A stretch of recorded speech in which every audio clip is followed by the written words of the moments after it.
যুদ্ধ, কূটনীতি আর কঠোর সিদ্ধান্ত এই ৩ শব্দেই এতদিন ভ্লাদিমির পুতিনকে চিনত বিশ্ব। কিন্তু এবার সেই রাশিয়ান প্রেসিডেন্টটি হঠাৎ ভেঙে দিলেন নিজের তৈরি করা রহস্যের দেয়াল। প্রকাশ্যে স্বীকার করলেন তিনি প্রেম করছেন। এক মুহূর্তে মস্কোর বার্ষিক সংবাদ সম্মেলন পরিণত হল আন্তর্জাতিক আলোচনার কেন্দ্রে। প্রশ্ন উঠল, কে সেই নারী যিনি বিশ্বের অন্যতম ক্ষমতাধর নেতার হৃদয় জয় করেছেন? রাশিয়ার প্রেসিডেন্ট ভ্লাদিমির পুতিন বরাবরই নিজের ব্যক্তিগত জীবন নিয়েছিলেন ভীষণ রকম সংযত ও গোপনীয়। রাজনৈতিক কৌশল, সামরিক অভিযান কিংবা পশ্চিমা বিশ্বের সঙ্গে উত্তেজনাপূর্ণ সম্পর্ক সবকিছুর মধ্যেও তিনি কখনোই তার ব্যক্তিগত অনুভূতি প্রকাশ্যে আনেননি।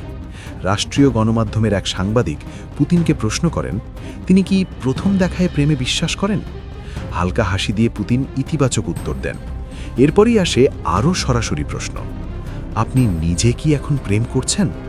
সংক্ষিপ্ত কিন্তু বিস্ফোরক উত্তরে পুতিন বলেন, হ্যাঁ। এই এক শব্দই যথেষ্ট ছিল দেশ বিদেশে আলোচনার ঝড় তুলতে। ৭৩ বছর বয়সী এই রুশ প্রেসিডেন্ট অবশ্য তার প্রেমিকার পরিচয় প্রকাশ করেননি। নাম, পরিচয় কিংবা সম্পর্কের সময়কাল কোনো কিছুই জানাননি তিনি। ব্যক্তিগত গোপনীয়তা নিয়ে নিজের কঠোর অবস্থান যে এখনও অটুট সেটিও স্পষ্ট করে দিয়েছেন। উল্লেখ্য, ২০১৪ সালে সাবেক স্ত্রী লিউদমিলা পুতিনার সঙ্গে বিচ্ছেদের পর এই প্রথম নিজের প্রেমের কথা প্রকাশ্যে স্বীকার করলেন তিনি। যদিও পুতিন কিছু না বললেও রাশিয়ার রাজনৈতিক অন্দরমহলে বহুদিন ধরেই একটি নাম ঘুরপাক খাচ্ছে, অলিম্পিক স্বর্ণজয়ী জিমন্যাস্ট আলিনা কাবায়েভা। ধারণা করা হয় প্রায় ১৮ বছর ধরে তাদের সম্পর্ক রয়েছে এবং তাদের ২টি সন্তানও আছে। তবে এ বিষয়ে কখনোই ক্রেমলিন বা পুতিন আনুষ্ঠানিকভাবে কিছু স্বীকার করেননি বা অস্বীকারও করেননি। কিরিল বাজানোভ নামের এক তরুণ সাংবাদিক আমি বিয়ে করতে চাই লেখা একটি প্ল্যাকার্ড হাতে নিয়ে পুতিনের দৃষ্টি আকর্ষণ করেন। পুতিন মজা করে বলেন, দেখছি তুমি তো রেজিস্ট্রি অফিসে যাওয়ার প্রস্তুতিই নিয়ে এসেছ।